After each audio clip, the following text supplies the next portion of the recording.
కళ్ళు తెరిచి చూడు, నీ కళ్ళు విప్పి చూడు, కోతకాలము ఇది కృపాకాలము అది అనేవాడు.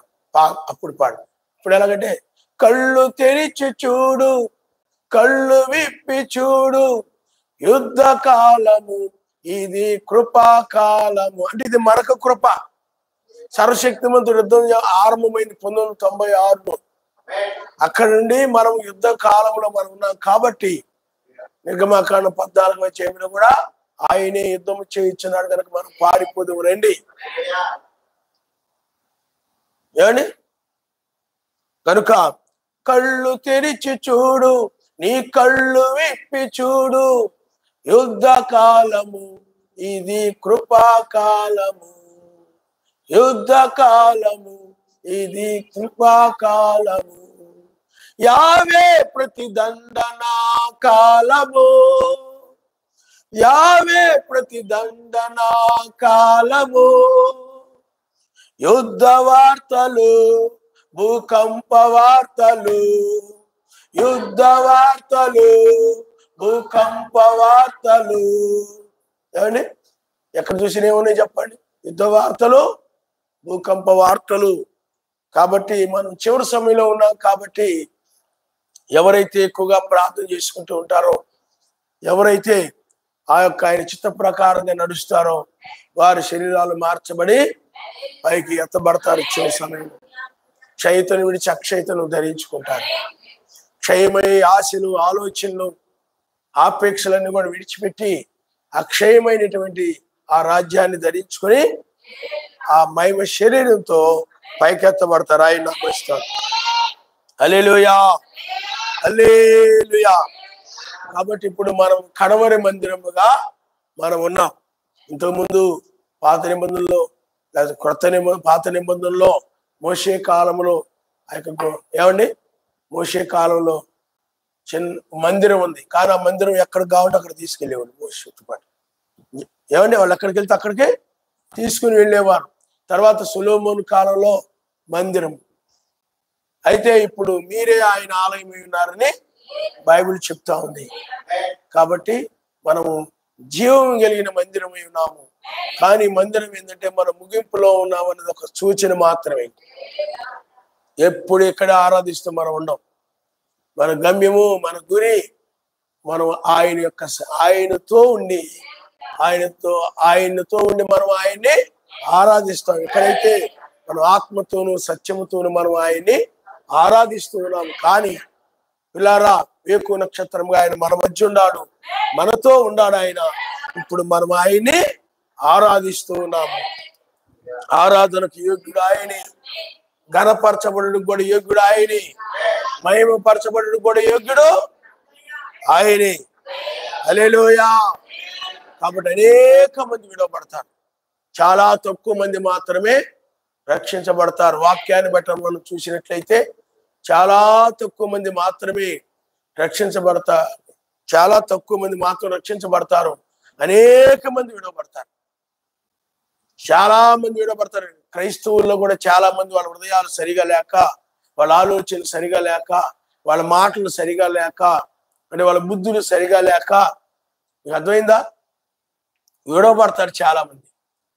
కాబట్టి పిల్లారా, బహు కొద్ది మంది మాత్రం రక్షించబడతారు. అందువల్ల చాలా జాగ్రత్తగా ఉండాల్సిన సమయం ఇదే. సరే, మనం ఇప్పుడు కీర్తన గ్రంథము 119వ అధ్యాయము మొదటి నుండి మనం చదువుకుందాం. యావే ధర్మశాస్త్రమును అనుసరించి నిర్దోషముగా నడుచుకుని వారు ధన్యులు. ఆయన శాసనములను గైకొనుచు పూర్ణ హృదయంతో ఆయన వెతుకువారు ధన్యులు. వారు ఆయన మార్గములలో నడుచుకొనుచు ఏ పాపమును చేయరు. నీ ఆజ్ఞలను జాగ్రత్తగా గైకొనవలని నీవు మాకు ఆజ్ఞాపించి ఉన్నావు. ఆహా, నీ కట్టడలను గైకొనున్నట్లు నా ప్రవర్తన స్థిరపడి ఉండినా ఎంత మేలు. నీ ఆజ్ఞలన్నిటినీ నేను లక్ష్యము చేయనప్పుడు నాకు అవమానము కలుగనేరదు. నీతి గల నీ న్యాయ విధులను నేను నేర్చుకున్నప్పుడు యథార్థ హృదయముతో నీకు కృతజ్ఞతాస్తుతులు చెల్లించెదను. నీ కట్టడలను నేను గైగొందును. నన్ను బొత్తిగా విననాడకము. యవ్వనస్తులు దేని చేత తమ నడత శుద్ధిపరుచుకొందురు? నీ వాక్యమును బట్టి దాన్ని జాగ్రత్తగా చూచుకున్నట్టు చేతనే కదా నా పూర్ణ హృదయముతో నిన్ను వెతికి ఉన్నాను. నన్ను నీ ఆజ్ఞలను విడిచి తిరగనీయకుము. నీ ఎదుట పాపము చేయకుండానట్లు నా హృదయములు నీ వాక్యమును ఉంచుకొని నాను. చాలా ఆయన నామస్తోత్రం. హల్లెలూయా. పైన చూడండి, ఆయన మార్గముల్లో వారు ఆయన మార్గములు నడుచుకోవచ్చు, ఏ పాపమును చేయరు. ఈ మాటలు ఉన్నాయి. అలాగే నిర్దోషముగా నడుచుకుని వారు ధన్యులు. ధర్మశాస్త్రము అనుసరించి నిర్దోషముగా నడుచుకుని వారు ధన్యులు అని. అంటే ఇక్కడ వాక్యాన్ని ఎవరైతే హృదయమును ఉంచుకొని ఉంటారో వారు మాత్రమే నిర్దోషులుగా ఉంటారు. వారు మాత్రమే ఏమండి ఏ పాపమును చేయరు. వారు మాత్రమే ఆయన దృష్టిలో, అంటే సర్వశక్తి దృష్టిలో ఏ పాపమును చేయక వాళ్ళు శుద్ధులుగా ఉంటారు. అందుకనే యవ్వనస్తులు దేని చేత తన నడత శుద్ధిపరుచుకుందరు?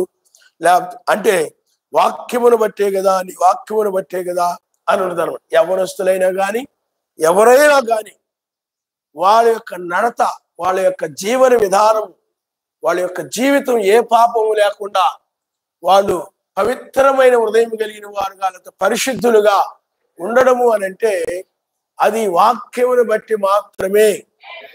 ఎందుకంటే ఆయన వాక్యం మాత్రమే పరిశుద్ధమైనది. ఆయన వాక్యమే పవిత్రమైనది.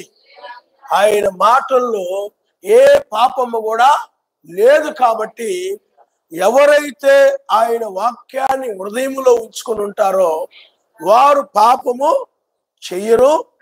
వారు మాత్రమే ఆ పాపము లేనటువంటి ఆ దేశానికి కొనిపోబడతారు తప్ప. ఎందుకంటే అదే శాశ్వతమైంది. ఇవన్నీ కూడా ఏంటంటే తాత్కాలికం, టెంపరరీ. ఈ శరీరం మార్పు చెంది ఎత్తబడే వరకు మాత్రమే. శరీరం మార్పు చెందిన తర్వాత వీటికి నీకు సంబంధం ఉండదు. ఇంకా ఈ లోకానికి నీకు సంబంధం ఉండదు. ఈ లోకమును నువ్వు కలిగి ఉన్న వాటికి నీకు ఏమి సంబంధం ఉండదు. ఏమి సంబంధం ఉండదు. శరీరం మారే వరకు మాత్రమే. అప్పుడు నువ్వెవరో, ఈ లోకం ఎవరో. నీకు ఈ లోకానికి సంబంధము ఉండదని మనము గ్రహిస్తున్నాం. ఆయన నామస్తున్నారు. హల్లెలూయా, హల్లెలూయా. కాబట్టి ఇక్కడ పాపమును హృదయములో ఉంచుకొని ఏమండి చాలా మంది జీవిస్తూ ఉంటారు. కానీ ఇక్కడ పాపాన్ని కాదు హృదయంలో ఉంచుకోవాల్సి. పాపం అంటే ఏంటంటే బైబిల్లో అవిశ్వాసం. అవిశ్వాసమే పాపం. నమ్మకపోవడమే పాపం. అవిశ్వాసమే పాపం. బైబిల్లో నెరవేరుతున్న లేఖనాలు నమ్మకపోవడమే పాపం. ఏమండి? కాబట్టి ఆ అవిశ్వాసము, అపనమ్మకం ఎవరైతే కలిగి ఉన్నారో వాళ్ళు పాపులై ఉన్నారని బైబిల్ చెప్తుంది. కాబట్టి నమ్మకం లేనప్పుడే మనిషి ఏం చేస్తాడు చెప్పండి? పాపం చేస్తాడు. ఇప్పుడు మోషే ఉన్నాడు, సీనాయి పర్వతం మీదకి వెళ్ళాడు. సీనాయి పర్వతం మీదకి వెళ్ళి మోషే ఇంకా రాలేదు. ఈలోపు ఏం చేశారంటే జనులు ఏమండి మోషే ఏమయ్యాడు ఏంటో అనుకొని ఆ నమ్మకం మళ్ళీ తిరిగి వస్తాడని ఒక నమ్మకం లేక, ఒక విశ్వాసము లేక ఏమండి వాళ్ళు అవిశ్వాసమును బట్టి వాళ్ళు ఏం చేశారు చెప్పండి? ఒక ఎద్దును తయారు చేసుకుని ఎద్దే యెహోవా అని ఆ ఎద్దుని ఆరాధించడం ఆరంభించారు. కాబట్టి నేను ఈ అవిశ్వాసాన్ని గురించి నేను చెప్పలేదు. బైబిల్లో చాలా మంది అపనమ్మకం వల్లే పాపం చేస్తారు. ఆయన మీద నమ్మకం లేకపోయినా, ఆయన ప్రవక్తల మీద నమ్మకం లేకపోయినా, ఏమండి ఆయన యొక్క వాక్యాన్ని నమ్మకపోయినా మనుషులు ఏం చేస్తారు చెప్పండి? పాపము చేస్తారు. ఇప్పుడు మెస్సీ ఉన్నాడు, మెస్సీని వాళ్ళు నమ్మకేం చేశారు చెప్పండి? సిలువ వేసి చంపేశాడు. అది మరి పాపమే కదా. అది మరి అవిశ్వాసం ఏం చేసింది చెప్పండి? వాళ్ళ చేత పాపము చేయించింది. దూషించేలాగా, ముళ్ళ కిరీటం పెట్టేలాగా, ఉమ్మేసేలాగా, బయల్జెబూలని, దయ్యం పట్టిన వాడని రకరకాల మాటలు మాట్లాడేలాగా చేసింది ఎవరో? అవిశ్వాసం అనే పాపం. వాళ్ళ హృదయంలో ఏముంది? పాపం ఉంది. కాబట్టి మనం ఎప్పుడు కూడా మన హృదయంలో ఏముండాలంటే వాక్యము ఉండాలి. హల్లెలూయా.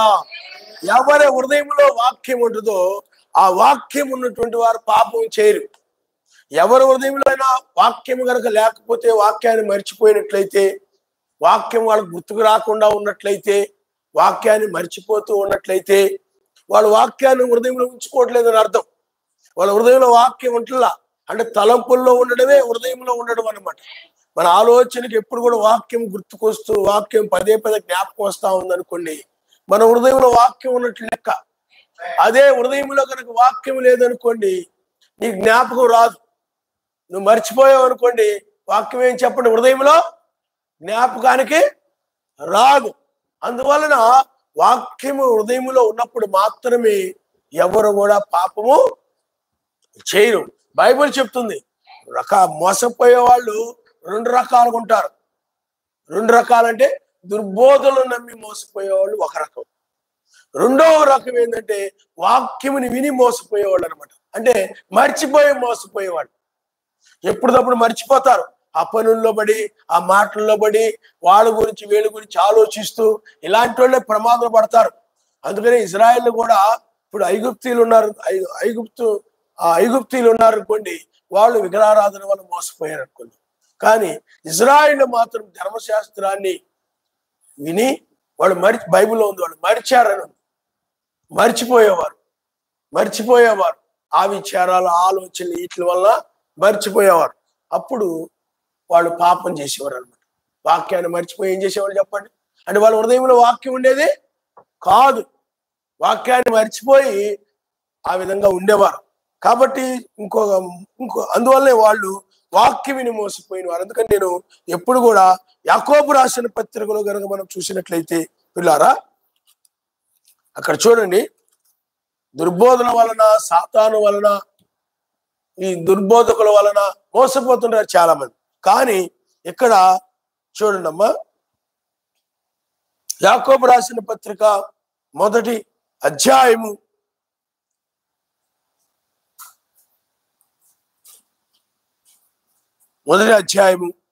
22వ వచనాన్ని, మీరు వినువారు మాత్రమే ఉండి మిమ్మును మీరు మోసపుచ్చుకొనకుండా వాక్య ప్రకారము ప్రవర్తించువారునయండి.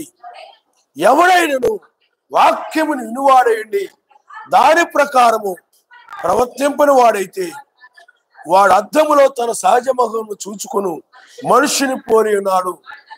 వాడు తను చూచుకొని అవతలకు పోయి తాను ఇటువాడో వెంటనే మర్చిపోవును కదా అనుంది బైబిల్ చెప్తుంది. కాబట్టి అందుకనే 22వ వచనంలో, మీరు వినువారు మాత్రమే ఉండి మిమ్మల్ని మీరు మోసపరుచుకొనకుండా, వినేవారుగా విని దాని ఇంటికి వెళ్ళిపోయి వాక్య ప్రకారంగా ఎక్కడికి వెళ్ళినా కానీ వాక్య ప్రకారంగా ప్రవర్తించకుండా అన్యులు లాగును, పాపులు లాగును, పాప స్త్రీలు లాగును, పాప పురుషులు లాగును, లేకపోతే లోకస్తులైనటువంటి పనివారు లాగును, అలాగో ఇలాగో మీరు ప్రవర్తిస్తూ ఉన్నట్లయితే మోసపోయినట్టే. ఏదైతే వాక్యం ఎందుకంటున్నావు, వాక్య దాని ప్రకారంగా నడవడానికి వింటున్నాం. కానీ వినేవారు ఉంటారు, దాని ప్రకారము నడిచేవారు ఉంటారు. కాబట్టి ఇజ్రాయిల్లో 20 లక్షల మంది వాక్యం విన్నారు, కానీ విని వారు అనేక మంది. ఏమండి?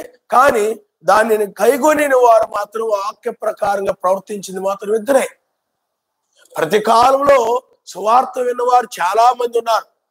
నవకాలంలో 120 సంవత్సరాలు సువార్త ప్రకటిస్తే ఆ సువార్త ప్రకారం నడిచిన వారు కొద్దిమంది, 8 మంది. అలాగే మనము ఆనోకు కాలంలో ఆనోకు ఒక్కడే. అలాగే మనము ఏలియా దినాల్లో చూసినట్లయితే ఏలియా ఒక్కడే మరణం చూడకుండా కొనిపోబడ్డాడు. అలాగే బైబిల్లో మనం చూసినట్లయితే కొద్ది మందే కనబడతారు మీకు ఎక్కడ చూసినా కానీ వాక్య ప్రకారంగా ప్రవర్తించిన. వినడం చాలా మంది వింటారు, మందిరంలో కూర్చొని చాలా మంది వింటుంటారు. వాక్యం విని ఎలా నడవాలో, ఎలా మాట్లాడాలో, ఎలా కూర్చోవాలో, ఎలా హృదయాన్ని కాపాడుకోవాలో, సహోదరు పట్ల ఎలా ప్రేమ కలిగి ఉండాలో, ఎలా సూయి పడకూడదో, ఏమండి సహోదరుల మీద ఎలా దురాలోచన పెట్టుకోకూడదో, చెడు ఆలోచన అన్నీ వింటారు, అన్ని విషయాలు వింటుంటారు, తెలుసు. కానీ దాని ప్రకారం ప్రవర్తించరు. అంటే అందుకనే ఇక్కడ పిల్లారా హల్లెలూయా చెప్తారు, ఆమేన్ చెప్తారు, పాటలు పాడతారు, వాక్యం వింటారు, స్తుతిస్తారు, అన్నీ చేస్తారు.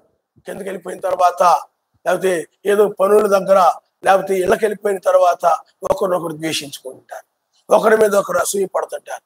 అంటే వీళ్ళు వినేవారేమో తప్ప వాక్య ప్రకారం ప్రవర్తించేవారు కదా. ఎందుకు అంటే వీళ్ళల్లో అయ్యో నేను దీని ప్రకారం నడవాలి కదా, దీని ప్రకారం జీవించాలి కదా, నేను జీవిస్తే కదా నిర్దోషినయ్యేది అని వాక్యాన్ని హృదయంలో ఉంచుకొని వెళ్ళరు, హృదయంలో ఉంచుకొని వెళ్ళరు. అందుకనే హృదయంలో వీళ్ళ హృదయాల్లో వాక్యం ఉండదు, హృదయంలో వాక్యము ఉండదు కాబట్టి వీళ్ళు పాపం చేస్తూ ఉంటారు. పాటలు పాడతారు, వాక్యం వింటారు, హల్లెలూయా చెప్తారు, ఆమేన్ చెప్తారు, ఆయన కార్యాలు చేస్తుంటారు, ఆయన పనులు చేస్తుంటారు, అన్ని చేస్తుంటారు. కానీ ఒకరినొకరు ద్వేషించుకుంటారు, ఒకరి మీద ఒకరు ఏదో పెట్టుకుంటా ఉంటారు. మీకు అర్థమైందా? ఒకరి మీద ఒకరు దురాలోచన పెట్టుకుంటారు, చెడు ఆలోచన పెట్టుకుంటారు, ప్రేమ ఉండదు అనమాట. చాలా ప్రాముఖ్యమైనది ఏమిటి చెప్పండి? ప్రేమేనని చెప్పి బైబిల్ చెప్తుంది. ఆయన నామనిస్తారు. హల్లెలూయా, హల్లెలూయా. కాబట్టి పిల్లారా, అందువలన హృదయములో వాక్యాన్ని ఉంచు. అందుకని ఇక్కడ 11వ వచనం, నీ ఎదుట నేను పాపము చేయకుండానట్లు నా హృదయంలో నీ వాక్యము నుంచుకొని ఉన్నాను. అందుకనే వాక్యం అనేది ఎక్కడ ఉండదు? విన్న వాక్యము అంటే మన హృదయం అనే పలక మీద ఉంటుంది. అందుకని మెత్తని హృదయం అనే పలక మీద పరిశుద్ధాత్మ ద్వారా వ్రాయబడుతూ ఉంటుంది. కాబట్టి ఆ వాక్యం హృదయంలో ఉంటుంది. కాబట్టి ఎప్పుడు కూడా వాళ్ళ హృదయంలో వాక్యం, వాళ్ళ ఆలోచనలో వాక్యం, వాళ్ళ మాటల్లో వాక్యం, వాళ్ళ క్రియల్లో వాక్యం, అన్నిటిలో కూడా వాక్యమే. అలాగా వాక్యం గురించే మాట్లాడుతుంటారు, వాక్యం గురించే ఆలోచన. ఈ విధంగా ఉండి దాని ప్రకారం నిందలు వచ్చినా, అవమానాలు వచ్చినా, కష్టాలు వచ్చినా, శోధనలు వచ్చినా, శ్రమలు వచ్చినా ఆ వాక్య ప్రకారంగానే ప్రవర్తిస్తారు తప్ప ఆ శోధనలో పాపలు పడిపోవడం కానీ, నిందలు వచ్చాయని చెప్పి వాక్యాన్ని మీరిపోయి ఆ నిందలకు భయపడి ఆయన ఆజ్ఞలను పాటించకుండా పాపులైపోవడం కానీ, ఆయన చేయవలసినవి చేయకుండా పాపులైపోవడం కానీ, కష్టాలు వస్తున్నాయని లేకపోతే తృణీకరిస్తున్నారని అని ఆ యొక్క మనుషులకు జడిసి ఆ వాక్యాన్ని పాటించకుండా మీరిపోయి దోషులైపోయి ఉంటారు చాలా. కానీ నిజమైన వధువు అలా ఉండదు. నిజమైన వధువు శ్రమలు వచ్చినా, కష్టాలు వచ్చినా, ఏమొచ్చినా ఆమె హృదయంలో వాక్యం ఉంటుంది. కాబట్టి ఆమె వాక్య ప్రకారంగానే ప్రవర్తిస్తుంది తప్ప వాక్యానికి ఏ మాత్రం కూడా విరోధంగా నడవదు. ఆయన నామనిస్తారు. హల్లెలూయా. ఇప్పుడు మనకు ఉదాహరణకు మనం చూసినట్టు యోసేపు ఉంటాడు. యోసేపు హృదయములో కొన్ని మాటలు పెట్టుకున్నాడు. అవేమిటనంటే, నేను నా శత్రువులు ప్రేమించాలి, నాకు కీడు చేసేవారు నేను ప్రేమించాలి అనే మాట హృదయంలో పెట్టుకొని ఉన్నాడు. ఆ హృదయంలో ఆ మాట పెట్టుకొని ఉన్నాడు కాబట్టి తన సహోదరులు అతను ఎంతగా ద్వేషించినప్పటికీ కూడా, పగబట్టినప్పటికీ కూడా, వాళ్ళు లేకపోతే వాళ్ళు మాట్లాడకుండా ఏమండి అలా ఇలా ఉంటూ ఉన్నప్పటికీ కూడా ఏమండి అతని పట్ల ఏమండి అతని యోగక్షేమాలు కూడా మనసులో పెట్టుకొని, అతని యోగక్షేమాలు కూడా ఎలా ఉన్నావు, ఏమిటి, తిన్నావా, లేదు, ఏమి అడగడం కూడా అడగలేదు అనమాట. అంతగా లోపల పెట్టుకొని ఉన్నారు వాళ్ళు. కానీ యోసేపు అందుకని వాళ్ళు ఆ పగ అలాంటివి పెట్టుకొని ఉన్నారు కాబట్టి వాళ్ళ హృదయాల్లో వాక్యం లేదు. కాబట్టి అంటే సహోదరుల్ని నేను ప్రేమించాలి, అలాగే శత్రువుల్ని నాకు కీడు చేసిన వారు ప్రతి కీడు చేయకూడదు, నేను ప్రేమించాలి, ద్వేషించకూడదు అనే మాటలు వాళ్ళ హృదయాల్లో పెట్టుకోలేం. కానీ యోసేపు మాత్రము వాక్యాన్ని హృదయంలో పెట్టుకొని ఉన్నాడు, వాక్యాన్ని హృదయంలో ఉంచుకొని ఉన్నాడు, వాక్యాన్ని హృదయంలో ఉంచుకొని ఉన్నాడు. నేను కీడుకు ప్రతి కీడు చేయకూడదు, నా సహోదరులు నేను ప్రేమించాలి, వాళ్ళు శత్రువులుగా ఉన్నప్పుడు కూడా నేను ప్రేమించాలి అనే మాటే హృదయంలో పెట్టుకున్నాడు తప్ప, అందువల్లనే ఆ మాట అతడు హృదయంలో ఉంది కాబట్టి అతడు ఏ పాపము కూడా తన సహోదరుల విషయంలో లేనే లేదు. ఆయన నామనిస్తాడు. ముఖం తిప్పుకోవడం కానీ, ముఖం తిప్పుకొని వెళ్ళిపోవడం కానీ ఏమీ లేదు. నీకు అర్థమైంది? ఏమి తెలుసుకోకుండా ఏదో ఊహించుకొని ఏమండి ఏమీ లేదు. ఎందుకనంటే అతడు నేను నా సహోదరుని ప్రేమించాలి.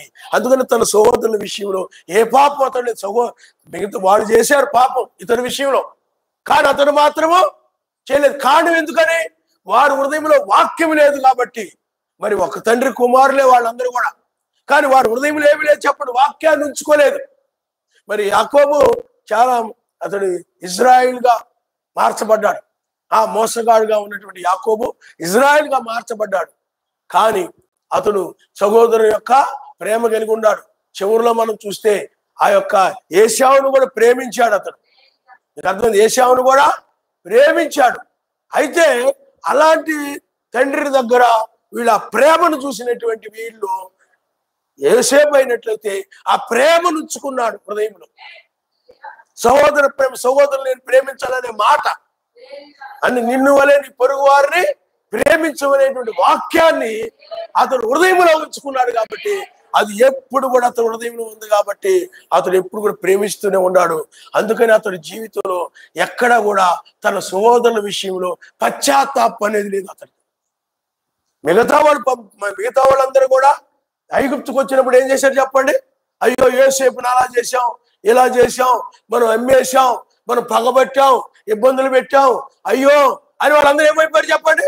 పశ్చాత్తాపడ్డారు. వాళ్ళు వాక్యమును హృదయంలో ఉంచుకొని వారు పాపం చేయడం, పశ్చాత్తాపడం, పాపం చేయడం, పశ్చాత్తాపడం చేస్తుంటారు. మీకు అర్థమైందా? కానీ యోసేపు జీవితంలో మాత్రము పాపము లేనే లేదు. అతడు ఎక్కడ కూడా పశ్చాత్తాపడకుండా అతడు ఆ వాక్యాన్ని అంతగా హృదయంలో ఉంచుకొని అతడు ఆ విధంగా అంత ప్రేమ కలిగి జీవించాడని మనం చూడగలుగుతున్నాం. ఆయన నామమున హల్లెలూయా.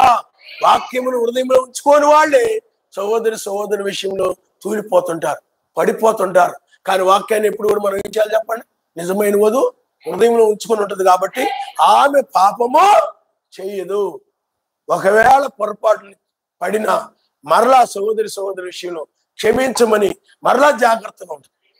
హల్లెలూయా. ఎందుకంటే బైబిల్లో కూడా ఆయన 7 మార్లు పడినను ఏమండి మరలా లెగుస్తారని చెప్పాడు ఆయన. కాబట్టి పిల్లారా, అందుకని యోసేపు 1000 ఏళ్ల పాలనకు ఛాయ అనమాట. 1000 ఏళ్ల పాలనలో ఏ పాపం ఉండదు. అందుకని యోసేపు కూడా 1000 ఏళ్ల పాలనకు మాదిరిగా ఉన్నాడు అనమాట. కాబట్టి పిల్లారా, అతడి జీవితంలో సహోదరుని ద్వేషించడం అనేది లేనే లేదు.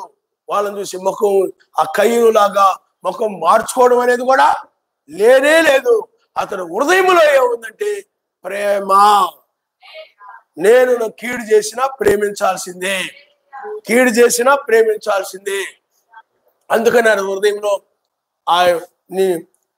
బైబిల్ చెప్తున్న ప్రకారం కీడుకు ప్రతి కీడు చేయక మేలు చేసి కీడును జయించమని చెప్పబడిన ప్రకారం ఆ మాటను అతడు ఎందుకంటే పగ తీర్చుకుంటే నా పని కాదు, అది ఆయన పని. నీకెవరిని కీడు చేసినా, నీకెవరిని హాని చేసినా, నీకెవరు దూషించిన అది ఆయన పని. కానీ నువ్వేం చేయాలి? వాళ్ళని క్షమించి నువ్వు కీడు ప్రతి కీడు చేయకుండా మేలు చేయడమే. అది యోసేపు ఆ విధంగా ఆ మాటని హృదయంలో ఉంచుకున్నాడు కాబట్టి, ఎప్పుడు కూడా ఆ మాట హృదయంలో ఉంది కాబట్టి ఆ మాట మర్చిపోకుండా ఎప్పుడు సహోదరులు కనబడినప్పుడు, సహోదరుల మధ్య ఉన్నప్పుడల్లా కూడా ఎక్కడికి వెళ్ళినా కానీ ఆ మాట హృదయంలో ఉండేది అతనికి. అందువలనే ఎక్కడ కూడా ఎవరి విషయంలో కూడా అతడు ఏ పాపము లేనిటువంటి వాడుగా ఉన్నాడు. ఆయన నామమున హల్లెలూయా, హల్లెలూయా. అంతేకాదు ఇంకా యోసేపు యోసేపు ఏం చేశాడంటే ఇంకా హృదయములో వ్యభిచరించకూడదు, లేకపోతే పరస్త్రీని ఆశించకూడదు అనే మాట హృదయంలో పెట్టుకొని ఉన్నాడు. అతను ఆ మాట హృదయంలో పెట్టుకొని ఉన్నాడు. ఇంకా ఏ మాత్రం కూడా ఆ మాటలు మర్చిపోవట్లేదు. ఇందాక నేను చెప్పిన సహోదరుల విషయంలో మాట కానీ, పరస్త్రీల విషయంలో ఆ మాట వ్యభిచరించకూడదనే మాట కానీ హృదయంలో అలాగ ఉంచుకొని ఉన్నాడు అన్నమాట. అందుకని అక్కడ పోతీఫరు భార్య అతన్ని ఎంతగా ప్రేరేపించినప్పటికీ కూడా రకరకాలుగా తయారైపోయి రకరకాలుగా అలంకరించుకొని, లేకపోతే రకరకాల బట్టలు వేసుకొని, పొట్టి బట్టలు వేసుకొని, కురుసు బట్టలు వేసుకొని, లేకపోతే అతుక్కుపోయిన బట్టలు వేసుకొని, శరీరం అంతా కనబడేలాగా రకరకాలుగా అతని ముందు ప్రదర్శిస్తూ నడుస్తూ, ఆ విధంగా ఎంతగా తన కళ్ళు తిప్పుతూ, లేకపోతే తన యొక్క నడవడంతా కూడా అతను రెచ్చగొట్టే ఎంతో ప్రయత్నం చేసినప్పటికీ కూడా అతడు తన హృదయములో వ్యభిచరించకూడదు, ఆశించకూడదు, మా పరస్త్రీని ఆశించకూడదనే మాట అతడు హృదయంలో పెట్టుకుని ఉన్నాడు కాబట్టి అతడు పాపము చేయలేదు. ఆయన నామనిస్తారు. హల్లెలూయా. అందుకని చాలా మంది హృదయంలో పెట్టుకోరు. హృదయంలో పెట్టుకునే వాళ్ళు ఏమైపోతారు చెప్పండి?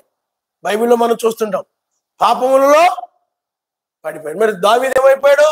పాపంలో బెత్షెబాను గురించి మనం చూసినట్లయితే ఆమెను గురించి అతను ఏం చేశాడు చెప్పండి? ఆశించాడు. ఆశించి ఆమె యొక్క భర్తను ఏం చేశాడు చెప్పండి? చంపేశాడు. అంటే వాక్యాన్ని దావీదు ఏం చేశాడు చెప్పండి? మర్చిపోయాడు, లేకపోతే హృదయంలో ఉంచుకోలేదు. అతడు ఉంచుకోకపోవడం వలన ఆ బెత్షెబా కనబడగానే అతడు ఆమెను ఆశించి ఏం చేశాడు? ఆమె కోసము ఆమె యొక్క భర్తను కూడా ఏం చేశాడు? చంపేశాడు. అందుకని ఆయన భర్త ఎంత మంచివాడంటే యుద్ధ సమయంలో కూడా ఇంటికి వెళ్ళు, నీకు హ్యాపీగా ఇంటి దగ్గర గడిపే, ఇంటి దగ్గర చక్కగా మంచి భోజనాలు చేసి మంచి భోజనాలు తిని మంచి చక్కగా పరుపు మీద పడుకుని హాయిగా నిద్రపో, మంచి ఫ్యాన్ వేసుకొని చక్కగా పడుకో, చాలా బాగుంటుంది కదా, వెళ్ళు అని అంటే నా ప్రజలందరూ కూడా ఏమంటే యుద్ధ రంగములో ఉండగా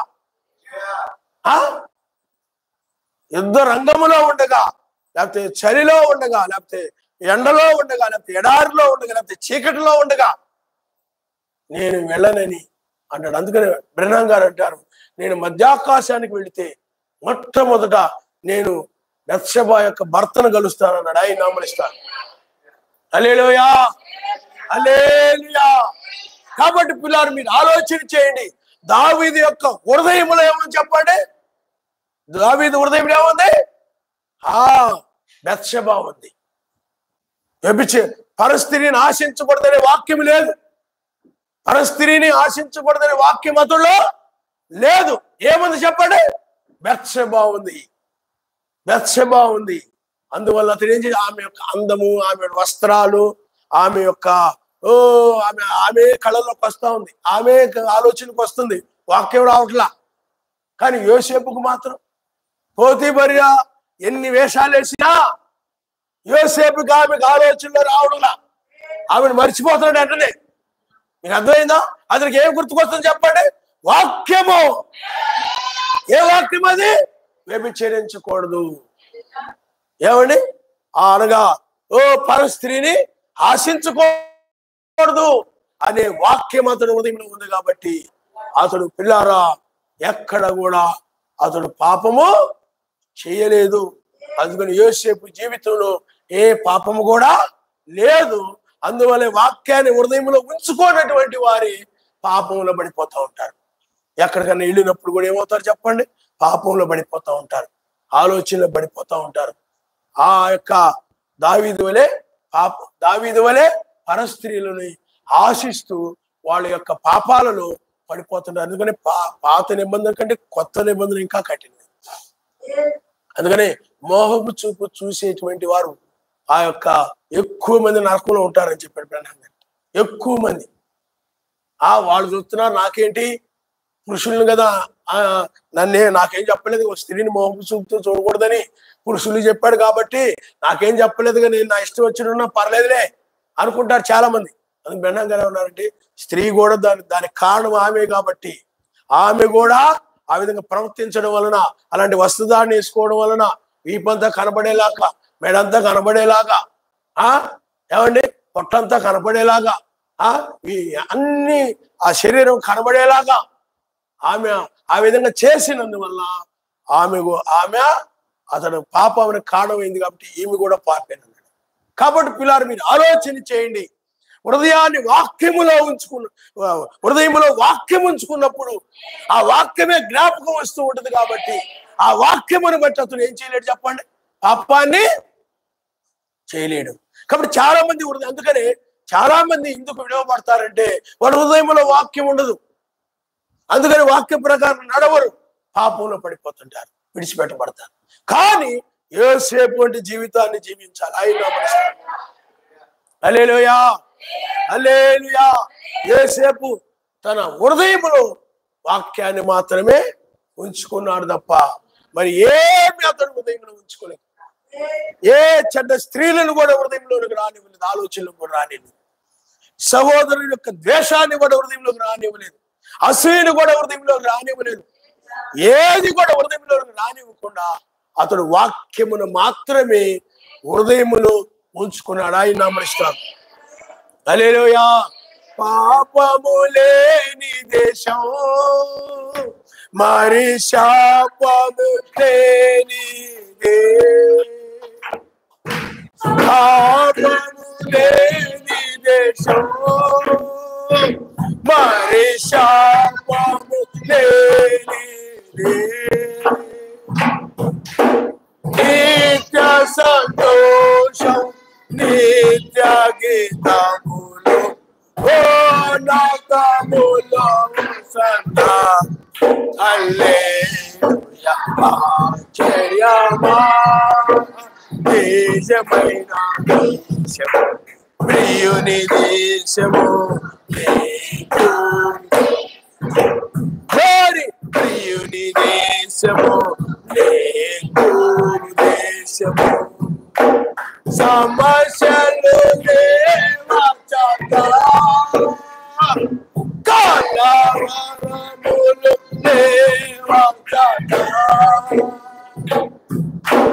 సమస్యలు కలవరములు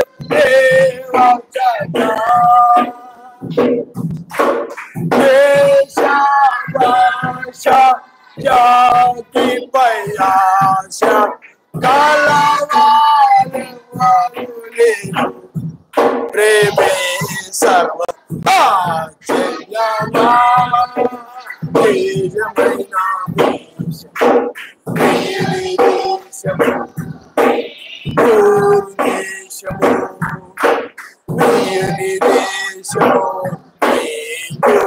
దేశము. హల్లెలూయా. అందువల్ల మనం వెళ్ళేటువంటి ఆ దేశంలో ఎవరు ఏ పాపము చేయకుండా ఉండడానికి కారణం ఏంటంటే వాళ్ళ హృదయాల్లో వాక్యం ఉంటుంది. అందుకని ఇక్కడ ఎవరి హృదయంలో అయితే వాక్యం ఉందో, ఎవరైతే ఆ వాక్య ప్రకారం ప్రవర్తిస్తూ పాపము లేని వారుగా ఉన్నారో, ఆ పాపము లేని శరీరాలు అంటే పరిశుద్ధమైన శరీరాలు మార్పు చెంది పైకి వెళ్తాయి. హల్లెలూయా. హృదయంలో వాక్యం ఉంచుకోకుండా, వాక్య ప్రకారం నడవకుండా పాటలు పాడతారు, వాక్యం వింటారు, అన్ని చేస్తూ ఉంటారు. కానీ హృదయంలో వాక్యము లేకుండా లోకంలో ఎలాగైతే మనుషులు పనులు చేస్తుంటారో, ఏమంటే మనుషుల్లో కూడా లోకంలో కూడా మంచి పనులు చేసేవాళ్ళు ఉన్నారు చాలా మంది, కానీ మన హృదయంలో వాక్యం ఉండదు. అలాగే వీళ్ళు కూడా హృదయంలో వాక్యం లేకుండా చాలా మంచి పనులు చేస్తారు. కానీ హృదయములో వాక్యమును చూసి నీ జీవితంలో పాపము లేని జీవితాన్ని చూసి తీసుకుపోతాడు. అందువల్ల చాలా మంది మంచి పనులు చేస్తారు, కానీ కొంతమందికి ఓర్పు సహనం ఉండదు. ఇప్పుడు బైబిల్లో మనం చూసినట్లయితే యోబు అతడు ఓర్పు లేకపోతే సహనము కలిగి ఉండాలనే మాటను హృదయంలో పెట్టుకుని ఉన్నాడు. ఓర్పు అంటే యోబు యొక్క సహనాన్ని మీరు ఎరుగుదురు కదా, ఏమండి? కాబట్టి యోబు తన హృదయములో సహనము కలిగి ఉండాలి. నేను ఎన్ని శోధనలు వచ్చినా, ఒడిదుడుకులు వచ్చినా నేను తొందరపడిపోకూడదు. వాళ్ళ భార్య తొందరపడిపోయింది. ఎన్ని వచ్చినా కానీ నేను సహనముతోనే ఉండాలి అనే మాటను హృదయంలో పెట్టుకుని ఉన్నాడు. మీకు అర్థమైందా? లేని అంటే నేను ఆ శోధనలను బట్టి కోపం వచ్చి సరశక్తిని దూషించడము, ఏమండి చాలా రోగాల కంటే 80% రోగాలకి కారణము కోపం అన్నమాట. మీకు అర్థమైందా? కోపం వల్లే అనేక రోగాలు వస్తూ ఉంటాయి. అనేక రోగాలకు కారణం. 80% రోగాలు 100% 100లో 80% రోగాలు, అంటే 80% రోగాలు రావడానికి కారణం కోపం. మీకు అర్థమైందా? ఆ కోపమే ఏం చేస్తాడు చెప్పండి? మనసులో పెట్టుకొని, హృదయంలో పెట్టుకొని ఉంటారు చాలా మంది. కోపపడు కానీ పాపము చేయకూడదు. నరుని కోపము నీతిని నెరవేర్చను. కాబట్టి యోబు, నేను కోపం కలిగి ఉండకూడదు, సహనమే కలిగి ఉండాలి. నేను ఏమి జరిగినా సరే కోపము కలగకుండా, కోపం లేకుండా జీవించాలి, దీర్ఘశాంతంతో జీవించాలి, సహనముతో జీవించాలి అని హృదయంలో ఉన్నాడు. కాబట్టి యోబు అంత సహనము కలిగిన వాడని యాకోబు పత్రికలో యాకోబు అక్కడ రాయబడడం మనం చూస్తున్నాం. ఆయన నమ్మనిస్తాం. హల్లెలూయా. అలాగే మెస్సయ్య కూడా అంతే. ముల కిరీటం పెట్టినా ఏం పెట్టినా సహనము కలిగి ఉండాలి, ప్రేమ కలిగి ఉండాలి, సహనము కలిగి ఉండాలి, ప్రేమ కలిగి ఉండాలి. ఆ మాటలో హృదయంలో పెట్టుకున్నాడు ఆయన. ఏమండి? అలాగ హృదయంలో ఉన్నాయి కాబట్టి సహిస్తూ వాళ్ళు ప్రేమించి వాళ్ళని క్షమించిన ఆయన అన్నాడు. ఆయన నామనిస్తాడు. హల్లెలూయా. అదే కనుక హృదయంలో సహనము కలిగి ఉండాలని యోబు కలిగి లేడు అనుకోండి, అతడు ఆ వచ్చిన బాధలకి, శ్రమలకి, ఏమండి, ఆ యొక్క ఆరోగ్యం పాడైపోవడం, అన్ని కూడా కోల్పోవడం, వీటన్నిటికి కూడా అతడు ఏమవుతాడు చెప్పండి? విపరీతమైన కోపం వచ్చేసింది. నేను ఎంతగా ఆరాధించాను, నేను చెడుతనం, ఆయనకి భయపడి చెడుతనం అంతా కూడా విసర్జించాను. మా పిల్లలు ఎక్కడైనా ఏ పాపమైనా చేసేరేమని వాళ్ళ కోసం బలులు అర్పించాను. ఏమండి, ఎన్నో చేశాను. కానీ ఎంతో ధనవంతుడని, ఎంతో ఆస్తిపరుడని, ఎంతో పేరుంది. కానీ ఇప్పుడు అవన్నీ పోయాయి అని చెప్పి అటన్నిటిని బట్టి సర్వశక్తిమంతుడి మీద విపరీతమైన కోపం రావచ్చు. కానీ యోబుకి ఏమి కోపం రాదు.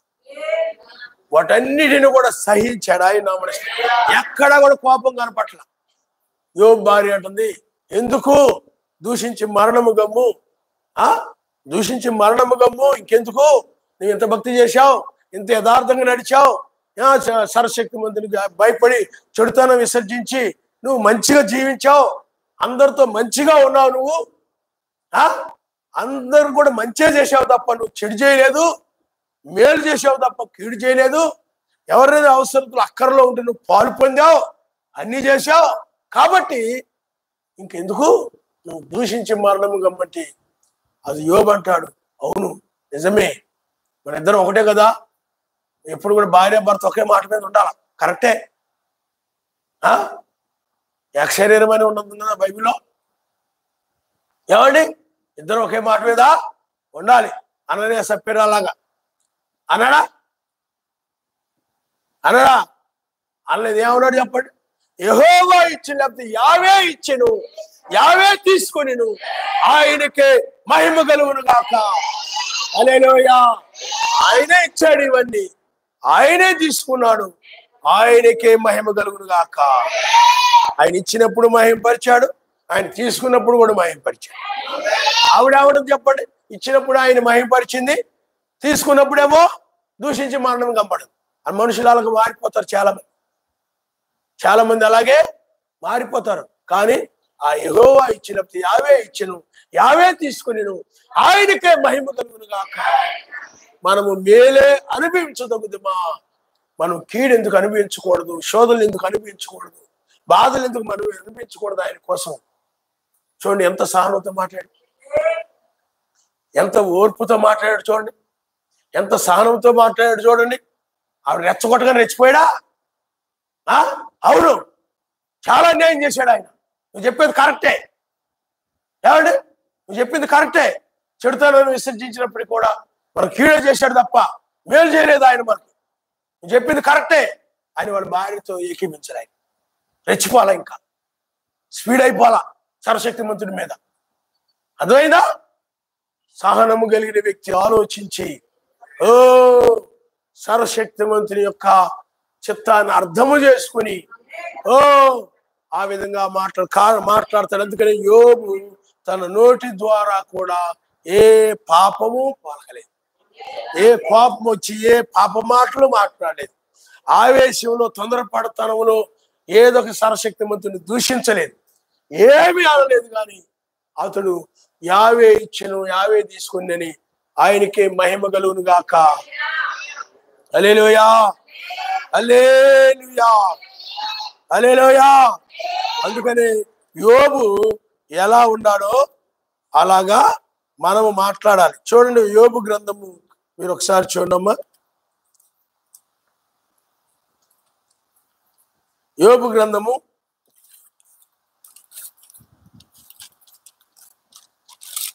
1వ అధ్యాయం.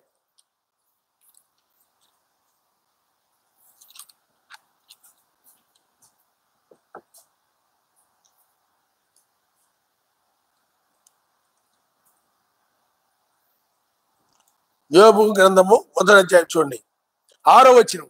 దేవదూతలు యావే సన్నిధికి నిలుచుటకై వచ్చిన దినముకు తటస్థించును. ఆ దినమున అపవాదికు వాడు వారితో కూడా కలిసి వచ్చును. యావే నువ్వు ఎక్కడి నుండి వచ్చితివని వాడిని అడుగుగా అపవాది భూమి మీద ఇటు అటు తిరుగులాడుచు అందులో సంచరించు వచ్చితినని యావేకి ప్రత్యుత్తరం ఇచ్చును. అందుకు యావే, నీవు నా సేవకుడైన యోబు సంగతి ఆలోచించితివా? అతడు యథార్థవర్తనుడును న్యాయవంతుడునై సర్వశక్తిమంతుడు భయభక్తులు కలిగి చెడుతనము విసర్జించిన వాడు భూమి మీద అతని వంటి వాడు ఎవడునో లేడు. హల్లెలూయా, హల్లెలూయా. కాబట్టి చూడండి, భూమి మీద అతని వంటి వాడు ఎవరు లేడంటే ఎంత సహనమో. సర్వశక్తిమంతుడు భయపడి చెడుతనాన్ని విసర్జించినటువంటి వాడు. కాబట్టి అతడు హృదయంలో వాక్యం ఉంది కాబట్టి అతడు జీవితంలో పాపం లేదు. హృదయంలో వాక్యాన్ని మర్చిపోయేటువంటి వారు ఏది కనపడితే దాన్ని ఆశించి పాపంలో పడిపోతుంటారు. లోకమును వాటిని ప్రేమించకూడదని వాక్యం హృదయంలో ఉందనుకోండి, అప్పుడు నువ్వు ఏది కనపడినా లోకమును దేన్ని కూడా ప్రేమించవన్నమాట. ఆ హృదయంలో ఆ వాక్యం అనేది ఉన్నప్పుడు, అదే ఆ మాట హృదయంలో లేదనుకోండి, నువ్వు మెయిన్ రోడ్డుకి వెళ్తే బట్టలు కనపడితే బట్టలను ప్రేమిస్తుంటావు, వస్తువులు కనపడితే వస్తువులు ప్రేమిస్తుంటావు, ఒకవేళ మగాళ్ళు కనపడితే వాళ్ళని ప్రేమిస్తుంటావు, ఆడవాళ్ళు కనపడితే వాళ్ళని ప్రేమిస్తుంటావు. ఏమండి, లేకపోతే ఏదైనా ఏ కనపడితే వాటిని ఆశించడం, ప్రేమించడం, ఇది జరుగుతాడు. కారణం ఎందుకని? నీ హృదయంలో వాక్యం లేదు. అదే కనుక హృదయంలో వాక్యం ఉందనుకోండి, నువ్వు ఎక్కడికి వెళ్ళినా లోకములు కనబడి లోకమును వాటిని బైబిల్ లోకములో ఉన్న వాటినైనా ప్రేమించకూడదని. అప్పుడు ఆ మాట నీలో ఉందనుకోండి, ఏమి నువ్వు ప్రేమించు. అందుకే నేను ఒకటి చెప్తుంటాను, నాకు ఆయన నేర్పింది అది. నేను ఎక్కడ వెళ్ళినా ఈ లోకము నాకు ఏమొద్దు నాయన, ఎప్పుడు నేను అలా ప్రార్థన చేసుకుంటాను. నీకు అర్థమైందా? ఎక్కడికి వెళ్ళినా ఎక్కడ ఉన్నా నాకు ఈ లోకంలో ఏమొద్దు నాయన, నీ రాజ్యమే కావాలి నాయన, నీవే నాకు కావాలయ్యా, నేను స్తుతించడే నాకు కావాలి నాయన, ఈ లోకంలో ఏమి వద్దు నాయన అని హృదయంలో అనుకుంటాం. అందుకని ఆ మాట హృదయంలో ఉంటుంది కాబట్టి లోకంలో దేని మీద కూడా ప్రేమ ఉండదు. నీకు అర్థమైందా? దేని మీద కూడా ప్రేమ ఉండదు. అందుకని ఏదైనా విడిచిపెట్టి ఆయన సన్నిధికి వెళ్ళాలంటే బాధ ఇది. నీకేందంటే బాధ వేస్తాయి. ఆయన కోసం ఏదైనా చెయ్యాలన్నా, ఆయన కోసం ఏదైనా ఇవ్వాలన్నా, ఏమండి బాధ. ఎందుకంటే నిన్ను ప్రేమిస్తున్నావు కాబట్టి, లోకములో ప్రేమిస్తున్నావు కాబట్టి ఆయన కోసం ఏదైనా చెయ్యాలన్నా ఏం చేస్తావు చెప్పండి? ఏదైనా విడిచిపెట్టాలన్నా లోకంలో ఏమవుతావు చెప్పండి? బాధపడుతుంటావు. ఎందుకంటే ఈ లోకంలో వాటిని ప్రేమిస్తున్నాం. ఈ లోకంలో ఏమి వద్దని ఆయన రిబ్కా ఉంది బైబిల్లో. ఆమె ఇస్సాకును తప్ప దేన్ని ప్రేమించట్లా. ఇస్సాకును తప్ప దేన్ని ఆమె ప్రేమించట్లా. ఇంట్లో వాళ్ళను కూడా అంటే ప్రేమిస్తుంది ఇస్సాకు కంటే ఎక్కువగా, ఎవరిని ప్రేమించట్లా. అందుకని ఆమె ఇస్సాకు దగ్గరికి వెళ్ళేదమా అంటే సంతోషంగా వెళ్ళింది. ఎందుకంటే ఆమె హృదయంలో ఇస్సాకే ఉన్నాడు. ఆమె హృదయంలో ఉన్నాడు చెప్పండి, ఇస్సాకే. అలాగే మన హృదయంలో ఆయనే ఉన్నప్పుడు మనము లోకంలో ప్రేమించాం కాబట్టి, ఆయనే మన హృదయంలో ఉన్నాడు కాబట్టి డైరెక్ట్ గా ఆయన సన్నిధికి వెళ్తాం, ఆయన నామనిస్తాం. ఈ లోకంలో ప్రేమించే వాళ్ళు వాటిని ఎవరైనా సహోదరులు అవసరతల్లో అక్కర్లో పాలు పొందడానికి వాళ్ళు బాధపడిపోతున్నారు చేయడానికి. అలాంటి వాళ్ళు రారు, ఎందుకంటే వాళ్ళు ప్రేమిస్తూ ఉన్నారు కాబట్టి. లోకంలో ప్రేమించే వాళ్ళు రారు, ఎందుకంటే పరిపూర్ణంగా ఆయన్ని ప్రేమించాలి తప్ప బైబిల్ చెప్పిన ప్రకారముగా దేన్ని కూడా నువ్వేం చేయకూడదు, ప్రేమించకూడదు. ఎందుకంటే లోకమును వాటిని ప్రేమించకూడదనే మాట ఆ యొక్క లోతు హృదయంలో ఉంది. ఆ మాట లోతు హృదయంలో పెట్టుకుని ఉన్నాడు. సొదొమ గొమొర్రా వాటిని ప్రేమించకూడదని హృదయంలో పెట్టుకున్నాడు. వాటి మీద మనసు పెట్టుకోకూడదని, అతని యొక్క ఆలోచన వాటి మీద పోనివ్వకుండా, అతడు తలంపును వాటి మీద పోనివ్వకుండా, అతడి ఆలోచన సోయన మీద మాత్రమే ఉంచాడు. ఆయన నామనిస్తాడు. అందుకని మన ఆలోచన ఎప్పుడు కూడా ఆయన మీద ఉండి ప్రార్థన చేస్తూ ఉండాలి, స్తుతిస్తూ ఉండాలి, మహిమపరుస్తూ ఉండాలి. భూసముద్ర వాటి మీద మనసు పెట్టుకుని పైన వాటి మీద నీ మనసు కలిగి ఉండమన్నాడు. వాళ్ళే వెళ్ళలేదు. అందుకని లోతు సొదొమ గొమొర్రా వాటి మీద మనసు లేదు. అందుకనే వాటిని సొదొమ గొమొర్రా విడిచిపెట్టి వెళ్ళేటప్పుడు కూడా ఏమీ బాధపడ, సంతోషంగా విడిచిపెట్టి వెళ్ళిపోయాడు. ఆయన నామనిస్తాడు. వాడికి అతని మీద మనసు లేదు. వాటి మీద అతనికి మనసేమి, ఎందుకంటే లోకము వెనక తొట్టు చూడొద్దని చెప్పాడు ఆయన. ఆ మాటను హృదయంలో పెట్టుకున్నాడంటే లోకంలో ప్రేమించొద్దనే మాటని హృదయంలో పెట్టుకున్నాడు కాబట్టి అతడు ఏమాత్రము కూడా పాపము లేనివాడు కానీ, అతడు ముందుకెళ్ళాడు. ఆయన నామనిస్తాడు. తర్వాత తన కుమార్తెలను బట్టి అది వేరే విషయం, దాన్ని మన సబ్జెక్ట్ కాదు. కాబట్టి ఇప్పుడు అదే లోతు భార్య, అందుకే లోతు భార్య విడవబడే వాడికి ఛాయిగా ఉంటుంది అనమాట. అందుకని లోతు భార్య మీరు జ్ఞాపకం చేసుకున్నాడు. ఆమె నమ్మలేదు, లోతు నమ్మాడు. దూతలు వచ్చి ఇది ఊరితో శిక్షలో మీరు నశించిపోకుండా బయటికి వెళ్ళండి, ఇది నాశనం కాబోతుంది, ఈ పట్టణాలు ఉండవు, కాలిపోతాయి అని చెప్పినప్పుడు నమ్మి కాలిపోయేటువంటి, దహించి వేయబడి నాశనం చేయబడినటువంటి వాటి మీద మనసు పెట్టుకోకుండా, అక్కడ ఉన్నటువంటి పెద్ద పెద్ద వీధులు ఉన్నాయి, వస్తువులు ఉన్నాయి, బిల్డింగులు ఉన్నాయి, ఎన్నో ఉన్నప్పటికి కూడా వాటి మీద ఏమి మనసు పెట్టుకోకుండా ఆయన మాటను హృదయంలో ఉంచుకొని ఆ విధంగా వెళుతున్నాడు. వెనక తొట్టు చూడొద్దంటే ఆ వెనక తొట్టు చూడకుండా వెళ్తున్నాడు. హృదయంలో ఉంది వాక్యం, దూతలు చెప్పిన వాక్యం లేదా మాట. అందుకని అతడు వెనకట్లు తిరగలేదు, అంటే పాపం చేయలేదు. అతను ఆ మాట మీరు ఏంటి? పాపం, ఆజ్ఞాత్మకమే పాపం. అదే లోతు భార్య అయినట్లయితే ఆమె హృదయములో దూతలు చెప్పినటువంటి లోకమును వెనక తొట్టి చూడకూడదనే మాటని ఆమె హృదయంలో ఉంచుకోవాలి. వినేది భూసముద్రం వాటి మనసు పెట్టుకోవద్దు, లోకమును ప్రేమించొద్దు అనే మాట ఆమె హృదయంలో పెట్టుకోలేదు. ఆమె ఆ మాటను మర్చిపోయింది. ఆ మాటని విన్న తర్వాత నిర్లక్ష్యంగా లేకపోతే తోసేసింది, పట్టించుకోలే. చెప్పారు, ఇప్పుడు నువ్వు ఎలాగా వాక్యం విని పట్టించుకోకుండా ఇక ఏదో అలా ఆలోచించుకుంటూ వెళ్ళిపోతాడు. ఈ వాక్యం హృదయంలో ఉండదు, నీ హృదయంలో ఉంచుకొని వెళ్ళను. హృదయంలో ఆ వాక్యాన్ని జ్ఞాపకం చేసుకుంటూ ఈ వర్తమానాన్ని జ్ఞాపకం చేసుకుంటూ వెళ్ళను. ఈ వర్తమానం నేను ఇక్కడే మర్చిపోయి రోడ్డు మీదే కనపడతాయి, వాటి గురించి చెప్పుకుంటా, వాటి గురించి మాట్లాడుకుంటా, వాటిని చూసుకుంటా, ఏమి ఇక్కడ ఖాళీగా ఉండేదే, ఇక్కడైతే స్తంభం వేశారే, క్రిస్మస్ చెట్లు చూసావా, స్టార్లు చూసావా, ఎన్ని ఉన్నాయో, అయ్యో క్రిస్మస్ డ్రెస్, వీటి గురించి పని అన్ని కూడా చెప్పుకుంటా మాట్లాడుకుంటా వెళ్తారన్నమాట. డాడీ కొంటే బాగుంటుంది డ్రెస్సు, మెయిన్ రోడ్ మీద కనపడ్డాయి అనుకోండి, మమ్మీ చూడు ఆ డ్రెస్ చూడు మమ్మీ ఎంత బాగుందో, ఈ మాట్లాడుకుంటా ఈ చెప్పుకుంటా పెడతారు. వాక్యం పోయింది. లోతు భార్య ఇలాంటిదే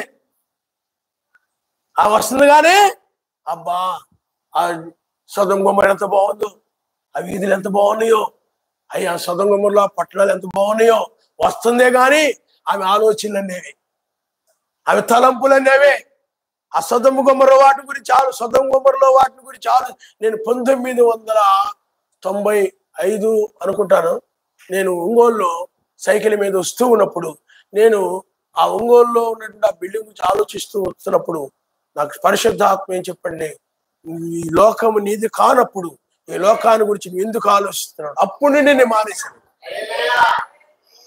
నీకు అర్థమైందా? అప్పుడు నుండి. కాబట్టి మనం ఏమైనా ఆయనకి సంబంధించినే తప్ప లోక విషయాలన్నీ కూడా మాట్లాడుతూ ఉంటారు. ఎందుకంటే ఉదయం నిండిన దాన్ని బట్టి నోరు. ఇంటికి వెళ్ళిపోయి డాడీ మమ్మీ నేను కలిసి ఒక డ్రెస్ చూసాం మేము, చాలా బాగుంటుంది డాడీ నీకు. లేకపోతే మెయిన్ రోడ్డు బండి వేసుకుని అలా వెళ్తాం, చాలా నచ్చుతాయి. మా అమ్మాయికి అయితే చాలా బాగుంటుంది ఇది, మా వాడికైతే ఇంకా బాగుంటుంది ఇది. డబ్బులు ఏదో పోగేసి ఇంటికి వచ్చి వాళ్ళతో చెప్తాం. అవసరాన్ని కొనుక్కోవద్దు అంటలేదు, నీకు అర్థమైందా?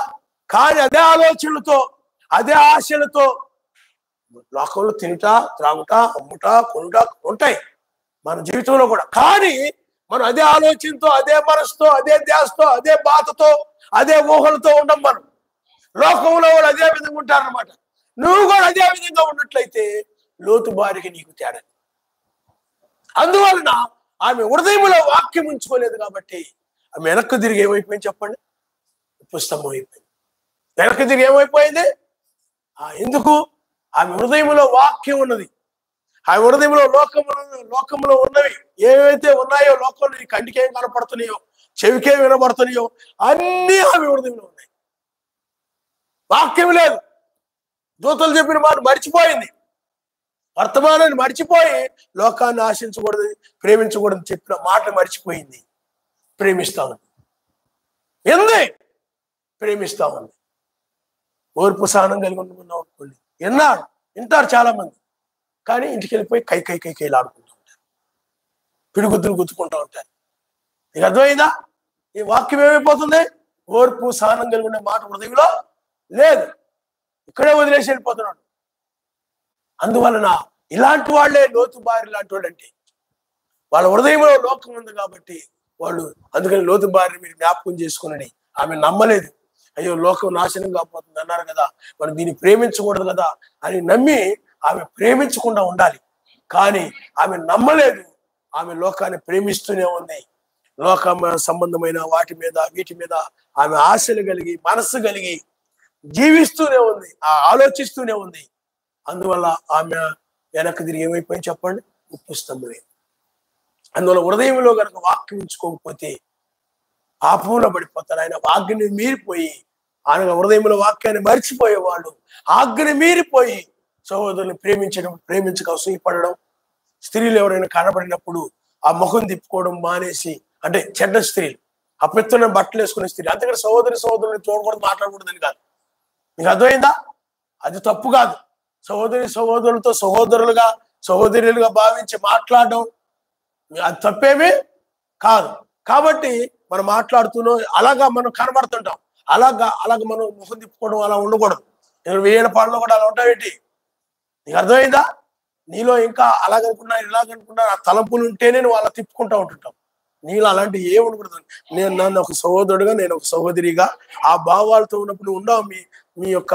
మీ యొక్క సహోదరుడు ఎవరు ఉంటారు అనుకుందాం, వాళ్ళు రాగానే మొహం తిప్పుకుంటావా? మీ నాన్నగారు వచ్చారు మొహం తిప్పుకుంటావా? ఇలాగా తిప్పుకుంటావా? ఎందుకని? నీ తండ్రి. అలాగే నువ్వు ఆత్మీయ తండ్రిగా, ఆత్మీయ సహోదరులుగా, ఆత్మీయ సహోదరులుగా ఉండాలనుకోండి. లేకపోతే మీ యొక్క చెల్లో ఎవరు వచ్చారు అనుకుందాం, మొహం తిప్పుకుంటావా? అలాగా అన్న వచ్చాడు మొహం తిప్పుకుంటావా? ఏమండి మీ తోడోళ్ళు ఎవరు వచ్చారు మొహం తిప్పుకుంటావా? మరి ఎందుకు మందిరంలో ఎంత తిప్పుకుంటున్నా అంటే నీళ్ళ ఆలోచనలు ఇంకా లోక సంబంధ ఆలోచనలు ఉన్నాయి. నేను నన్ను ఎలా అనుకుంటున్నారు, అలా అనుకుంటున్నారేమో అవన్నీ పోవాలి. సహోదరులు అనేటువంటి ఆ యొక్క భావము, ఆ తలంపులు నీలో ఉన్నప్పుడు సహోదరులతో మాట్లాడినట్టే మాట్లాడు. వాళ్ళతో ఎలాగుంటావో అలాగే. చెడు ప్రవర్తన కలిగి ఉన్నప్పుడు తిప్పుకో. మంచిగా అయితే వాక్య ప్రకారంగా అయినట్లయితే, ఎందుకంటే బైబిల్ అలా చెప్పట్లేదు తిప్పుకోండి, నీ సహోదరుడు వచ్చిన మొహం తిప్పుకో, నీ సహోదరి వచ్చిన మొహం తిప్పుకో. బైబిల్ చెప్పడంలా. బైబిల్ చెప్తుందా? లేదు. కొంతమంది జాలితో చూడొచ్చు, దయతో చూడొచ్చు, కనికరం చూడొచ్చు. ఎందుకంటే సమాజంలో వాళ్ళందరూ దయ, కనికరము, ప్రేమ కలిగి ఉంటారు. అది పవిత్రమైన ప్రేమ. అలాంటి వాడితో చూస్తూ వింటూ ఉన్నప్పుడే తప్పు కాదు. కానీ నీలో అన్నిల్లో ఉండి ఆ భావాన్ని నీలో ఇంకా పోక సహోదరులు కూడా నువ్వు చెడుగా అనుకొని బాబు నన్ను ఇలా చూస్తున్నారే వరకు తిప్పుకుంటావు అనమాట. ఎందుకంటే నువ్వు బయట తిరిగి వస్తావు కాబట్టి. నీకు అర్థమైందా? అలా ఉండకూడదు. వెయ్యేళ్ల పాలనలో అలా ఉండరు. ఆ రాజ్యానికి తగినట్టుగా ఇక్కడ నీవు ఒక సహోదరులుగానే ఉండాలి తప్ప మరొక విధమైనటువంటి భావము నీలో ఉండకూడదు. కాబట్టి అది హృదయంలో ఉండాలి. అందువల్ల చెడ్డ స్త్రీలు కనబడినప్పుడు, అంటే చెడ్డ వస్త్రాలు వేసుకొని ఉన్నప్పుడు, అసభ్యకరమైన వస్త్రాలు వేసుకొని చెడు తలంపులు కలిగే వాళ్ళు ఉన్నప్పుడు తల దింపుకోవాలి. అర్థమైందా? అలాంటివి ఏం చేయకూడదు చెప్పండి. కళ్ళతో నువ్వు చూడకుండా వాటిని ఏం చేయాలి చెప్పండి? నీ చూపుని తిప్పుకో. అది నీ హృదయానికి పాపం అంటకుండా ఉంటుంది. ఆయన నామనిస్తారు. హల్లెలూయా. ఆశలు పుట్టకుండా ఉంటాయి, ఆ తలంపులు పుట్టకుండా ఉంటాయి. కాబట్టి పిల్లారా, కాబట్టి నీ హృదయంలో ఏముండాలి చెప్పండి? వాక్యము ఉండాలి. అప్పుడు ఎక్కడికి వెళ్ళినా కానీ నీ హృదయంలో వాక్యం ఉందనుకోండి, అప్పుడు వాక్య ప్రకారం ప్రవర్తిస్తుంటావు. అప్పుడు పిల్లారా నువ్వు, అందుకనే ఆరాధన అనేది పిల్లారా ఇక్కడ ఎలా ఆరాధిస్తుంటామో, ఎలా పాటలు పాడుకుంటూ స్తుతిస్తూ ఆమెను చెప్తూ ఉంటామో, నీ నిజ జీవితంలో కూడా అలాగే ఉంటూ ఉండాలి. అప్పుడు ఏ సమయం తెల్లవారుజాము ముగియగానే ఎవరైతే అలా ఉంటారో ఆ శరీరాలు మారి వెళ్ళిపోతాయి. హల్లెలూయా. ఎందుకంటే వాళ్ళ హృదయంలో పాపం లేకుండా ఉంటుంది కాబట్టి వాళ్ళు వెళ్ళిపోతారు. పొలం పని చేస్తుంటారు, వెళ్ళిపోతుంటారు. తిరగలు తిప్పుతూ ఉంటారు, వెళ్ళిపోతారు. మీకు అర్థమైందా? అలాగే ఎక్కడ పనిలో ఉన్నా వాళ్ళు వెళ్తారు. ఎందుకంటే వాళ్ళ హృదయంలో వాక్యం ఉంది, వాళ్ళ జీవితంలో పాపము లేదు కాబట్టి వాళ్ళు వెళ్ళిపోతారు. కానీ ఎవరు వెళ్ళరు అంటే ఇక్కడ వాక్యం వింటారు, చక్కగా పాటలు పాడతారు. ఎక్కడంటే ఎక్కడ కాదు, ఎక్కడైనా కానీ వాక్యం వింటుంటారు, పాటలు పాడుతూ ఉంటారు. ఏమండి వాళ్ళు చప్పట్లు కొడుతూ ఉంటారు, అన్ని వాక్యం చదువుతూ ఉంటారు. ఏమండి చక్కగా వాక్యం వింటూ ఆరాధన చేస్తూ ఉంటారు. హల్లెలూయా ఆమేన్, హల్లెలూయా ఆమేన్ అని చెప్తుంటారు చక్కగా. ఏమండి బయటికి వెళ్ళిపోయిన తర్వాత వాక్యాన్ని మర్చిపోతారు. ఇంకేముండదు. ఎక్కడికి వెళ్తే అక్కడ దాని గురించి ఆలోచన. ఆయన మర్చిపోతారు. బట్టల షాప్కి వెళ్తే ఆయన మర్చిపోతారు. మార్కెట్కి వెళ్తే, కూరగాయల మార్కెట్కి వెళ్తే ఆయన మర్చిపోతారు. స్తుతించడం మర్చిపోతారు, ఆయన ఆరాధించడం మర్చిపోతారు. నీకు అర్థమైందా? లేకపోతే అన్ని స్త్రీల మధ్యకి వెళ్తే మర్చిపోతారు. పనుల్లోకి వెళ్ళిపోతే మార్తలాగా మర్చిపోవడం, స్తుతించడం ఉండదు, ఏమి ఉండదు. అలాగే మర్చిపోయి వాక్యాన్ని మర్చిపోయి వాక్యం హృదయంలో లేకుండా చూసారా? ఆ సమయంలో శరీరాలు మార్పు చెందే సమయంలో వాళ్ళు ఉండిపోతారు ఇక్కడ. ఎందుకంటే వాళ్ళ హృదయంలో వాక్యం లేదు. మార్కెట్కి వెళ్తే మార్కెట్ ఉంది వాళ్ళ హృదయంలో, చేపల మార్కెట్కి వెళ్తే చేపలు ఉన్నాయి వాళ్ళ హృదయంలో. అబ్బా చప్పరించుకుంటూ ఉంటారు. తినొచ్చు కాదంటలేదు, తప్పు అంటలేదు. కానీ నువ్వేం చేస్తావు? మార్కెట్కి వెళ్ళి చేపలు కనపడి చప్పరెత్తుంటారు. ఇంకో షాప్కి వెళ్దాం, ఇంకో షాట్కి వెళ్దాం. అదే ఆలోచన. నీ మనస్సు ఆయన మీద ఉండి స్తుతిస్తూ ఆయన మహింపరుస్తూ అలా ఉండాలి. అది మర్చిపోయి, ఆయన వాక్యాన్ని మర్చిపోయి చప్పరించుకుంటా అలాగన్ని చేపలన్నీ నీ హృదయంగా ఉంటుంటాయి. మార్కెట్లో వాళ్ళందరూ అలా, మమ్మీ చూడు ఆవిడ ఎలా ఉందో, చూడు ఆయన ఎలా ఉన్నాడో. మార్కెట్లోకి వెళ్ళక ఒకటితో వస్తారేంటి, చేపలతో వస్తారా?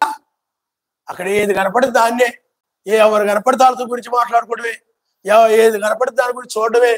ఇంక ఇలాంటి తంతులో ఉండేవాళ్ళు ఎక్కడికి వెళితే అక్కడ, బట్టల షాప్కి వెళ్తే బట్టల గురించి. హృదయం అంతా ప్రేమతో నిండిపోయి ఉంటాయి. ఎక్కడికి వెళితే అక్కడ. అప్పుడు వీళ్ళ హృదయంలో వాక్యం కాదు కానీ లోకం ఉంటుంది కాబట్టి వీళ్ళు ఆ శరీరం మారే సమయంలో ఉండిపోతారు. ఇక్కడ చక్కగా పాటలు పాడారు, వాక్యం విన్నారు. ఏమండి బయటికి వెళ్ళిపోయిన తర్వాత ఆ హృదయంలో వాక్యం లేదు, మర్చిపోయారు. ఆ శరీరం మారే సమయంలో వీళ్ళ హృదయం సరిగా లేదు కాబట్టి ఉండిపోతారు. అందుకని హృదయ శుద్ధి గలవారు ధన్యులు, వాళ్ళు ఆయన చూస్తారని ఆయన నామలిస్తారు. దీని మీద ఎన్నో మెసేజ్ ఇంకా చెప్పొచ్చు. ప్రతి మాట కూడా హృదయంలో ఉంచుకున్న వాళ్ళు అలా పాపం చేయకుండా నిలబడ్డారని ఇంకా వచనాలు తీసుకొని బైబిల్లో ఇంకా ఉన్నవారు చెప్పొచ్చు. కానీ ఇంకా ప్రార్థన సమయం 2 మాటలు చెప్పి ముగిస్తాను. చూడండి మనం ఒకసారి పిల్లారా, హృదయ శుద్ధి గలవారు ధన్యులు, వాళ్ళు సర్వశక్తిమంతుని చూస్తారు అని ఉంది. అందుకనే హృదయంలో లోకం ఉండకూడదు. లోకం నాశనం కాబోతుంది కాబట్టి, దహించివేయబడబోతుంది కాబట్టి ఏదైనా అవసరం అయితేనే మాట్లాడాలి తప్ప వాటి గురించి ఇంకా అదే ఆలోచనతో, అదే ధ్యాసతో, అదే మనసుతో లోకస్తులు ఉన్నట్లుగా ఉండకుండా ఆయన ఆలయముగా ఉండాలి, ప్రార్థనా మందిరముగా ఉండాలి. హల్లెలూయా, హల్లెలూయా. చూడండమ్మా, మీరు ఒకసారి హెబ్రీయులకు రాసిన పత్రిక 12వ అధ్యాయం 14 వచనాన్ని మీరు ఒకసారి చూడండి. అందరితో సమాధానమును పరిశుద్ధతను కలిగినట్టుకు ప్రయత్నించుడి.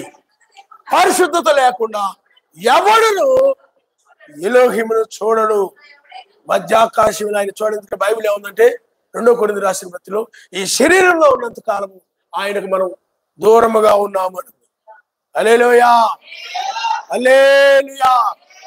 ఈ శరీరం మారినప్పుడు ఆయనతో మనము ఉంటాం. చూడండి 2. అందుకని పరిశుద్ధత కలిగిన వారు మాత్రమే శరీరం మార్పు చెంది అక్కడికి వెళ్తారు, అక్కడ చూస్తారు.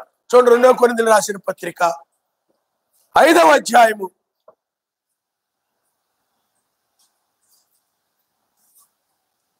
7వ వచనం నుండి మీరు ఒకసారి చదవండి. కనుక ఈ దేహమును నివసించున్నంత కాలము ఎలోహిమునకు దూరముగా ఉన్నామని ఎరిగి ఉండి ఎల్లప్పుడూ ధైర్యము గలవారమై ఉన్నాము. ఇట్లు ధైర్యము కలిగి ఈ దేహమును విడిచిపెట్టి ఎలోహిమునొద్ద నివసించుటకు ఇష్టపడుతున్నాము. అంటే ఈ దేహాన్ని విడిచిపెట్టి ఆయన వద్ద నివసించడానికి ఇష్టపడుతున్నామంటే, లోకంలో వాళ్ళ దగ్గర వీళ్ళ దగ్గర ఉండడానికి నివసించడానికి ఇష్టపడుతున్నాం అని చెప్పట్ల బైబిల్. ఆయన దగ్గర నివసించడానికి, ఎందుకంటే 1000 ఏళ్ళు ఆయనతో నివసిస్తామని బైబిల్ చెప్తుంది. తర్వాత చదువమ్మా. ఇట్లో ధైర్యము కలిగి ఈ దేహమును విడిచిపెట్టి ఎలోహిములతో నివసించుటకు ఇష్టపడుచున్నాము. కావున దేహమందును దేహం విడిచినను ఆయనకి ఇష్టలమై ఉండవలని మిగుల ఆపేక్షించున్నాము. ఆయనకి ఇష్టలుగా ఉండాలని ఆపేక్షతో. హల్లెలూయా. కాబట్టి దేహములో ఉన్నంత కాలం మనం దూరంగా ఉన్నాం, కానీ ఇప్పుడు దేహాలు మారి ఇప్పుడు ఆయనతో నివసించడానికి వెళ్ళిపోతాం, ఆయన నామనిస్తారు. అందుకనే ఇక్కడ మందిరములో ఎలాగైతే ఆయన స్తుతిస్తూ ఆరాధిస్తూ అదే మనసు కలిగి ఉంటావో, అలా బయటికి వెళ్ళినా కూడా అదే ధ్యాస, అదే ఆలోచన, అదే ప్రార్థన. మరవకూడదు, వాక్యాన్ని మర్చిపోకూడదు. ఎన్నో వాక్యమే గుర్తుకొస్తా ఉండాలి. అది మర్చిపోయి లోక ఆలోచనలో పడిపోయి, లోక మాటల్లో పడిపోయి, లోకంలోకి వెళ్ళిపోయి పిల్లల్ని ఎక్కించుకొని బండి మీద అలా పిల్లలతో పాటు వెళ్ళిపోయి, మా ఆయన ఎంత బాగున్నాడు, నేను ఎంత బాగున్నాను, పిల్లలు ఎంత బాగున్నాము అని అనుకుంటా ఇవన్నీ చూసుకొని, ఏమండి అర్థమైందా? పిల్లారా, ఒకరి పట్ల ఒక ప్రేమ కలిగి ఉండాలి. పిల్లలు ప్రేమించాలి, భర్తను ప్రేమించాలి, భార్యను ప్రేమించాలి, మంచిదే. కానీ వ్యర్థమైన ఆనందాలు ఉండకూడదు. లోకానందాలు లోక సంబంధం వాటిని బట్టి ఆనందిస్తూ ఉంటారు, లోక సంబంధం వాటిని బట్టి ఆనందిస్తూ ఉంటారు. అందుకని నేను ఎల్లప్పుడూ ఆయన ఏంది ఆనందించాలి అనే మాట హృదయంలో ఉంచుకో. సహోదరులతో సమాధానం కలిగి ఉండాలి, పరిశుద్ధత కలిగి ఉండాలి, ఎల్లప్పుడూ ఆయన ఏంది ఆనందించాలని ఎప్పుడు కూడా ఆయన మాటలు జ్ఞాపకం చేసుకుంటూ, ఆయన కృపను జ్ఞాపకం చేసుకుంటూ, రక్షణ జ్ఞాపకం చేసుకుంటూ, ఈ లేఖనాలు నెరవేర్చబడ్డం, ఆ మధ్య ఆకాశాన్ని ఆయన కలుసుకో, ఈ మాటలన్నీ కూడా జ్ఞాపకం చేసుకుంటూ ఆనందిస్తూ ఉండాలి. వాళ్ళే అక్కడికి వచ్చేది. అంతేకాకుండా లోకం లేదు కనపడితే దాన్ని చూసి ఆనందపడిపోతూ, లేకపోతే ఆయన ఏదైనా తీసుకురాగానే లోకరీతిగా ఏదో ఒకటి తెచ్చాడు అనుకోండి, ప్రేమతో తెచ్చాడు, అది మంచిదే, ఆనందించు. కానీ దానిలోనే ఉండకూడదు.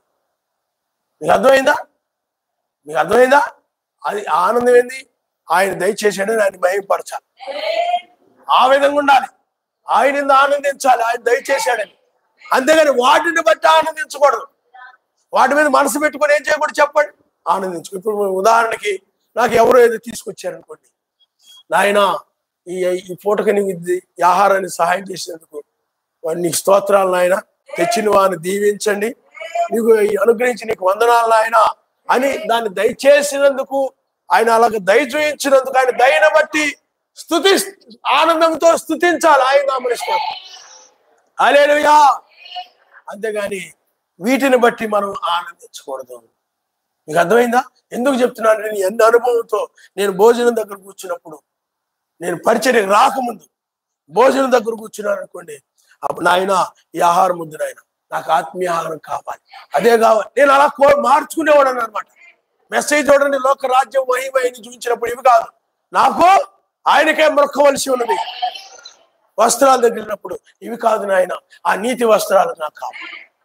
అర్థం ఇవన్నీ ఛాయగా ఉన్నాయి. మన ఛాయలు కోరుకోకూడదు, నిజ రూపాన్ని కోరుకోవాలి.